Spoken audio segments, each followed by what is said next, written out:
네, 탈무드 강의 6번째 시작하겠습니다. 요하난 벤 자카이. 요하난 벤 자카이 랍비는 유대 민족이 그들의 역사에 있어 최대 정신적 위기에 처해 있을 때 가장 크게 활약한 인물이다. 지금 확대 적용하면 구약 성경에 선지자들이 나옵니다. 선지자들이 어떤 때에 많이 나오느냐?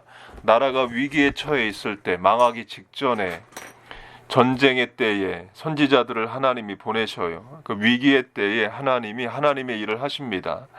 마찬가지로 이 랍비 요하난 벤 자카이도 이스라엘이 큰 어려움에 처할 때 등장하게 됩니다. 계속 읽겠습니다. 기원 후 70년 로마 사람이 유다 성전을 파괴하고 유다 민족을 멸절시키려고 꾀했을 때 요하나는 이른바 비둘기파였다. 그래서 매파는 늘 그의 행동을 감시하고 있었다. 요하나는 유대 민족이 영원히 살아남기 위해 어떻게 해야 할지를 늘 심각하게 생각하고 있었다. 이윽고 그는 모종의 문제를 가지고 로마 장군과 협의해야만 한다는 결론에 이르렀다. 기원 후 70년에 유다 성전을 파괴한 사람은 로마 장군 디도 타이터스입니다. 나중에 로마 황제가 되고요. 예수님 말씀대로 돌 위에 돌 하나가 남지 않고 다 완전히 무너지게 됩니다. 이제 요하난 벤 자카이를 비둘기파라고 말하는데요. 비둘기파는 전쟁하지 말자는 거죠. 바꿔 말하면 구약 성경의 예레미야가 비둘기파 비슷합니다. 바벨론과 싸우지 말고 항복하라는 하나님의 말씀을 전하죠.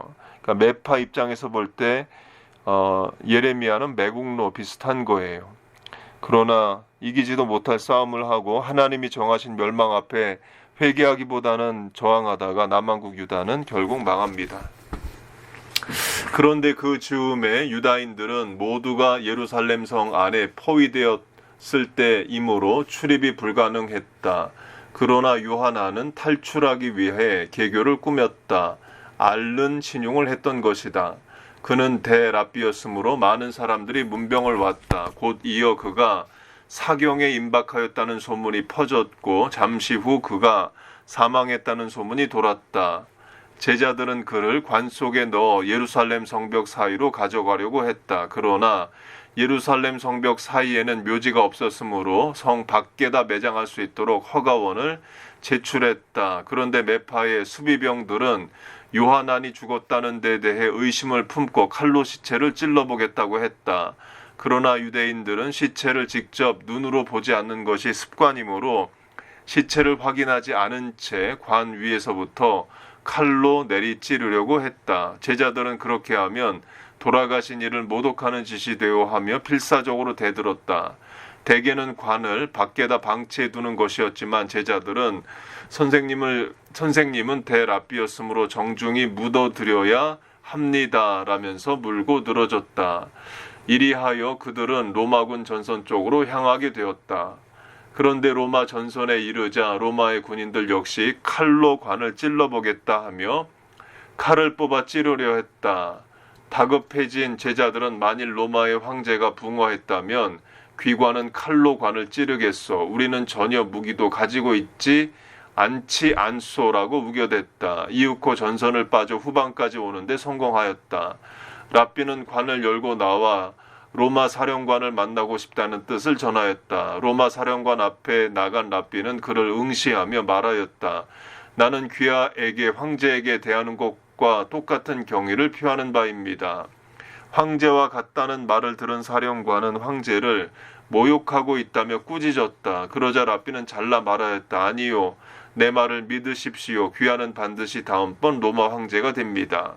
사령관이 물었다. 이 이야기는 알만하오. 그럼 도대체 그대가 원하는 것이 무엇이오? 랍비는 대답하였다. 오직 한 가지뿐입니다. 이 경우의 독자라면 어떤 대답을 하였겠는지 생각해보기 바란다. 랍비의 대답은 다음과 같았다. 방이라도 상관없어. 한 10명 되는 랍비가 들어갈 수 있는 학교를 하나 만들어 주시오. 그리고 그 학교만은 파괴하지 말아 주시기 바라오. 랍비는 머지않아 예루살렘이 로마에게 점령 파괴될 것을 내다보고 있었던 것이다. 대규모 학살이 있을 것을 짐작하고 있었다. 그러나 학교만 남아있다면 유대의 전통은 죽지 않는다고 생각하였던 것이다. 사령관은 좋소, 생각해 두지요라고 약속하였다. 얼마 있지 않아 로마 황제가 사망하고 이 사령관이 황제에 즉위했다.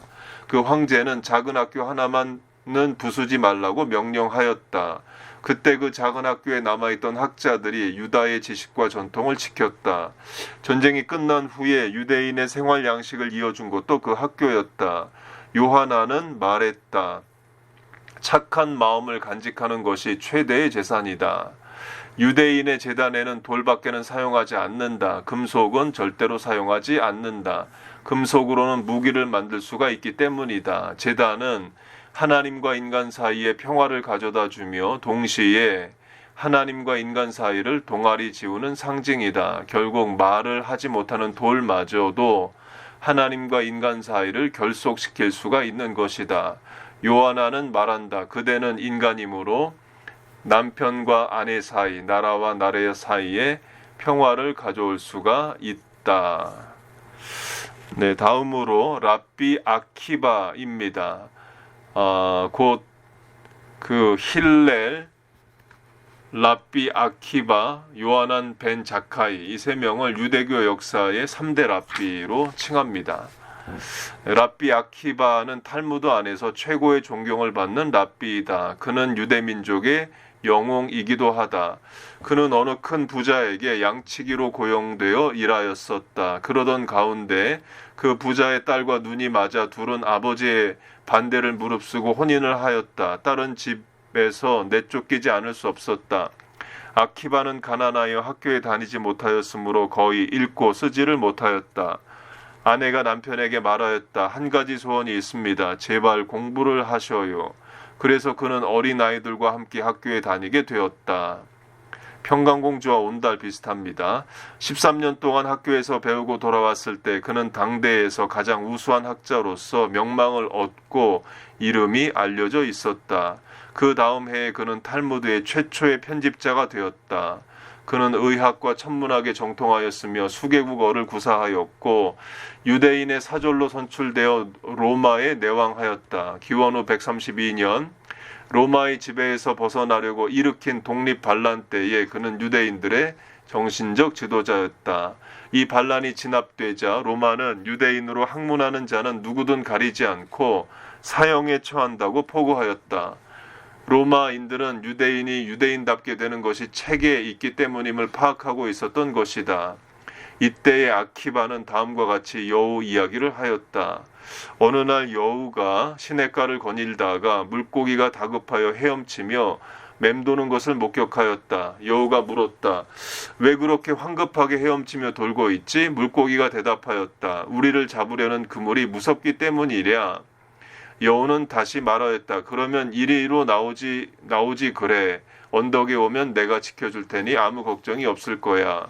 물고기가 다시 대꾸하였다. 여우님, 당신은 머리가 꽤 빨리 돌아간다던데 어쩌면 그렇게 멍청하시나요? 우리가 지금까지 살아온 물속에서도 이렇게 죽을 지경인데 언덕에 올라갔다가 무슨 변을 당하려고요? 아키바는 말하였다. 유대인들에게 있어 학문은 물과 같은 것이어서 그곳을 떠나 언덕에 올라가면 죽는다. 유대인은 끝까지 배우지 않으면 안 된다. 학대 적용하면 신앙인들은 물로 대표되는 신앙 안에 있어야 됩니다. 그게 가장 안전해요. 당장에 살기 위해서, 당장에 모면하기 위해서, 위기를 넘기 위해서 신앙의 틀을 벗어나게 되면 그것이 당장의 유익을 주지만 끝까지 잘 될 수가 없습니다. 왜냐하면 하나님이 복을 주시지 않기 때문에 그래요. 우리는 내 지혜, 능력, 기술, 재능, 순발력으로 인생을 사는 것이 아니라 결국에 하나님이 복을 주셔서 사는 인생입니다. 우리 평화교회 성도 여러분 그렇게 사시기를 바랍니다. 계속해서 읽겠습니다. 로마 사람에게 체포된 아키바는 감옥에 갇혔고 얼마 있지 않아서 로마로 압송되어 처형당하기로 확정이 되었다. 그때 로마 사람들은 그를 십자가에 매달아 죽인다는 것은 너무 안락한 방법이므로 좀 더 혹독한 고통을 주어야 한다면서 그의 몸을 댐 인두로 지져 죽이기로 작정하였다. 처형일에 유대인의 지도자라 하여 로마 사령관이 입회하였다. 이제 막 아침 해가 산 위에 떠오르고 있어 아침 기도를 시작할 시간이었다. 랍비는 새빨갛게 달아오른 인두로 몸을 지지는데도 아침 기도를 드리기 시작했다. 이 광경을 본 로마 사령관은 눈을 휘둥그레 뜨고 놀라서 물었다. 그대는 이렇게 지독한 고통을 당하면서도 그래도 기도를 드리는 건가? 랍비는 대답하였다.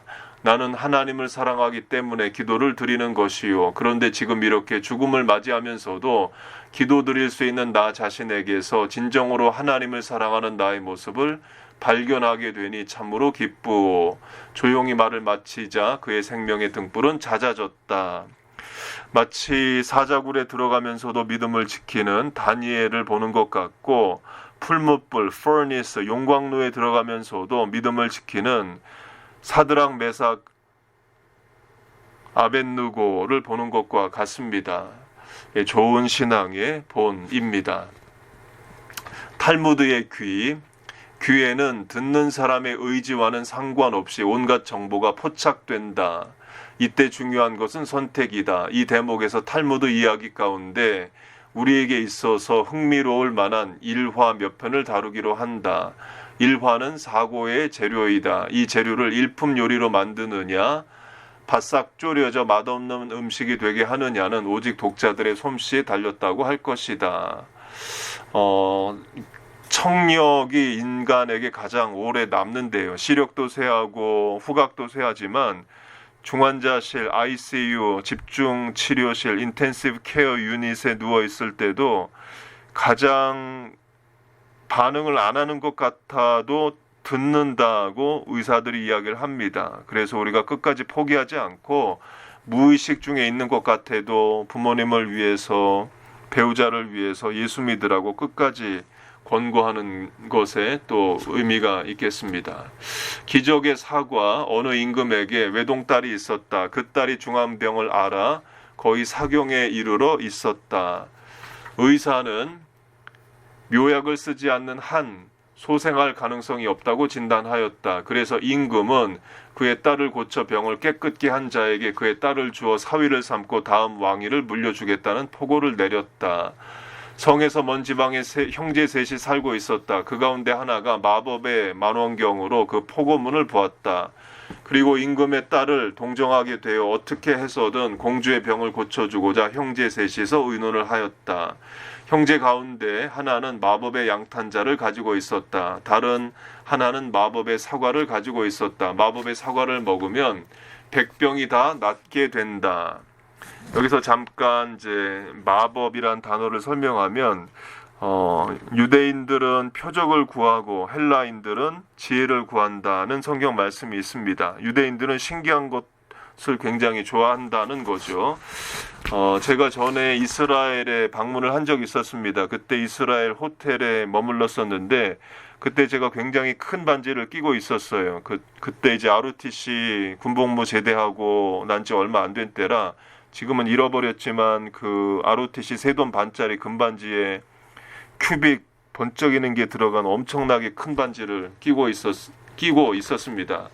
그리고 이제 이스라엘 호텔에 들어갔는데 호텔 직원이 저를 보고 묻는 거예요. 그 반지가 저에게 어떤 힘을 주느냐는 거예요. 어떤 파워를 주느냐는 겁니다.